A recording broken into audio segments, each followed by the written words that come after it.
فلا تضربوا للہ الامثال، اللہ پر مثالیں چسپاں نہ کرو۔ ہم مانتے ہیں کہ اللہ سمیع ہے، بصیر ہے، سنتا ہے، دیکھتا ہے۔ اگر ہم اس کی صفات اپنے یا کسی کے دیکھنے اور سننے کی مثال دے کر بیان کریں اور کسی کی ذات سے مثال دے کر اس کے عادل اور قادر ہونے کا ذکر کریں یا اس کی شکل صورت معین کریں تو ہم اس پر مثالیں چسپاں کرتے ہیں، اور ایسا کرنا بھی شرک ہے۔ ہمارا چھوٹا سے ذہن، ہماری چھوٹی سی ذات اللہ تعالیٰ کی ذات کو امیجن نہیں کر سکتی۔ ہم اللہ تعالیٰ کو کسی بھی طرح سے بیان نہیں کر سکتے۔ اگر قرآن پاک میں اللہ تعالیٰ نے اپنے لیے کوئی مثال دی ہے تو وہ اپنا اور انسان کا رشتہ بتانے کے لیے کہ اللہ آقا ہے اور ہم غلام۔ ہمارا کوئی حق نہیں ہے کہ ہم اللہ کے مقابل کسی کو بھی ٹھہرائیں۔ اللہ تعالیٰ ہمیں شرک جیسے گناہ سے بچنے کی توفیق عطا فرمائیں، آمین۔ لا تجعل مع اللہ الہا آخر، اللہ کے مقابل کسی کو حاکم نہ ٹھہراؤ۔ سورہ اسراء کی آیت نمبر 22۔ اگر ہم اس دنیا میں کسی کے روب میں آ کر، کسی کے دبدبہ میں آ کر، کسی کے غصہ سے ڈر کر، لالچ میں آ کر، کسی سے مرعوب ہو کر اللہ کے حکم کی نافرمانی کر دیتے ہیں تو اس کا مطلب ہے کہ ہم اللہ کے مقابل کسی کو حاکم ٹھہراتے ہیں اور مانتے ہیں، حالانکہ نہ تو وہ انسان ہمارا روزی رساں ہے اور نہ ہی ہماری جان یا ہماری تقدیر اس کے قبضے میں ہے۔ انگلش زبان کو اپنا لینا اور عربی زبان کو بہت پیچھے چھوڑ کر قرآن پاک سے دور ہو جانا اور جہالت کے گڑھے میں گر جانا۔ دوسری مثال عورتوں کی دیکھ لیں۔ مغرب اور یورپین کنٹریز سے انسپائر ہو کر، ان سے مرعوب ہو کر ہم نے فیشن کو ماڈرنزم کے نام پر اپنا لیا ہے، پردہ چھوڑ دیا ہے اور اللہ کے حکم کی نافرمانی کی ہے، اور ہم نے سپر پاور کو اپنا حاکم اور نفع پہنچانے والا مان لیا ہے، حالانکہ اصلی سپر پاور تو اللہ تعالیٰ کی ذات ہے۔ اللہ تعالیٰ ہمیں شرک جیسے کبیرہ گناہ سے معاف فرمائے۔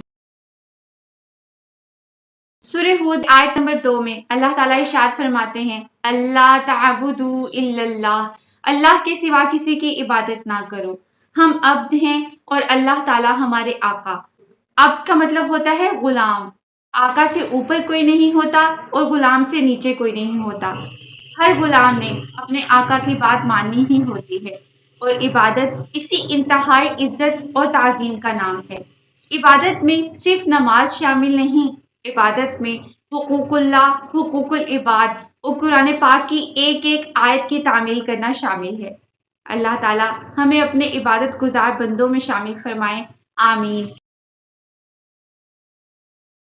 اگر آپ کو ویڈیو میں کوئی بھی بات اچھی لگے تو فوراً اپنے فرینڈز اور فیملی کے ساتھ ضرور شیئر کریں، کیونکہ ہمیں نہیں پتا ہماری کون سی بات کسی کے لیے ہدایت کا رستہ اور ہمارے لیے صدقہ جاریہ بن جائے۔ فَلَا تَجْعَلُوا لِلَّهِ أَندَادًا، سورہ بقرہ کی آیت نمبر 22۔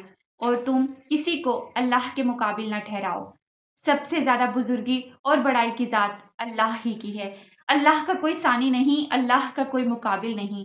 اللہ کے علاوہ ہماری کوئی مدد نہیں کر سکتا، اللہ کے علاوہ ہم کسی سے بھلائی کی توقع نہیں کر سکتے۔ اگر ہم اللہ کا مقابل کوئی ٹھہراتے ہیں، کسی اور سے مدد اور بھلائی کی توقع رکھتے ہیں یا چاہتے ہیں تو ہم شرک کرتے ہیں، اور شرک کبیرہ گناہ ہے جس کی کوئی معافی نہیں ہوگی۔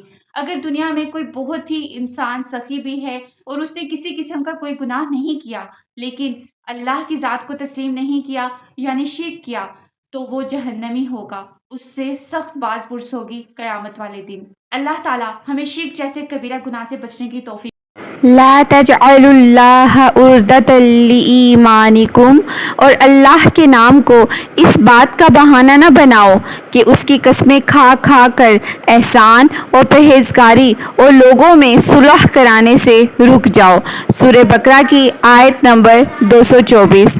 اللہ تعالیٰ کا نام اتنا ہلکا نہیں ہے کہ ہم عام باتوں میں قسمیں کھا کھا کر استعمال کریں، جیسے غصے یا انا میں کہہ دیں کہ اب میں اس کی مدد نہیں کروں گا، اب میں اس کے گھر نہیں جاؤں گا، اب میں اس سے بات نہیں کروں گا، واللہ نہیں، یہ غلط ہے۔ اگر کوئی ایسی قسم جو آپ کو نیکی کرنے سے روک رہی ہے تو آپ اللہ کی قسم تو نہیں توڑ سکتے، ان غلط بات پر بھی قائم نہیں رہ سکتے، تو قسم کا کفارہ ادا کر کے اسے توڑیں اور اپنی نیکی کو کنٹینیو کریں۔